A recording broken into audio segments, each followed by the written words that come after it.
Hi everybody. Starting to make a bit of progress on the digger now. You got the doors off. Going to lift the top half of the cab frame and take the roof off it. I'll just show you the extent of the cab corrosion. Bear with me a second. That one's starting to turn, but just see now it's pretty rank. Yeah, got the cab door off that side.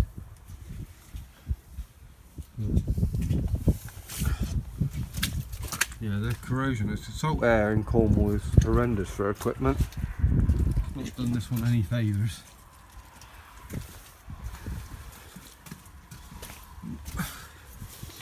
See along there, look. So we're going to take this off and assess the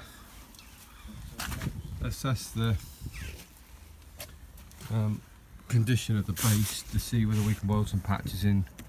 That's good steel, weld some patches in there, or whether it would be more economical to get a good cab base. You can see that one. Yeah, see how we get on. Well, after a scrap, we've got the cab off. You can see it was way beyond saving. That front cross member just fell apart. That one just fell apart. That one is just annihilated. So there she goes. Next stage closer. Now a brave bit of rust and muck up here to sort out. But we are one step closer, I suppose, but you realise how much work is involved when you start these jobs. That's another job we've got to do, and I was checking them over the other day. That front wheel bearing's got a little tiny bit of play.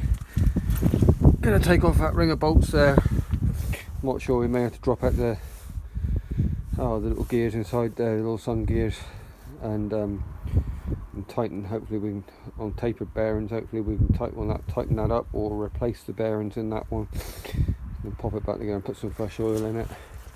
But other than that, mechanically it's pretty good, other than a couple of minor leaky seals and things like that. So that's going to be the big work.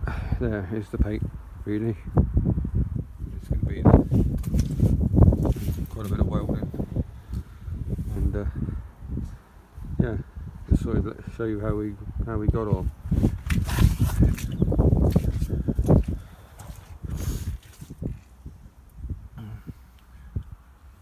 A little bit of help from her Ford derived cousin, which is actually, we've sold that one now. We were finding work for it. We've run them for several years, wheel diggers on and off, then we went away from them, and it's just got the stage where the ground is just so wet now that we are struggling to keep moving out in the, well, not, we are moving, you're just making a lot more mess. So this one has been traded back against a Volvo, 5-ton Volvo track machine. It will be sad to see it go, but also the mini diggers tend to make less mess in the wet, and also they're more fuel efficient. But obviously you hear the argument, they say that swing shovels are more efficient on site, but in my mind this was one of the most versatile bits of kit on site, but you just can't find good drivers for them anymore. I seem to struggle to find good drivers. You can see that there, although this is a New Holland based machine and it's got an Iveco engine in it, you can see that there, that boom design. The first section is very Ford, with that main lifting ram and the next ram on, all in one line. And you can still see that they've got the straight Ford loader arms on, which was always a big Ford thing. Very good digger, actually. We'll see how this year goes. Probably end up buying another one, I expect, but we've got two 5-ton excavators now, 3 a 1.9, a micro digger, and Jamie's tractor there, which is a 18565 fast track. Got the Iveco Stralis lorry and a Thwaites 5-ton swivel skip dumper, so we've got enough to be keeping us busy. And also we've got to finish putting Dad's Dexter back together, and then hopefully find some time to do a few bits to it. You've got the County 1124, which we'll probably do a video on at some point later on. The trouble is finding time to do it all. So anyway, that's today anyway, got a little bit closer. Thanks, bye.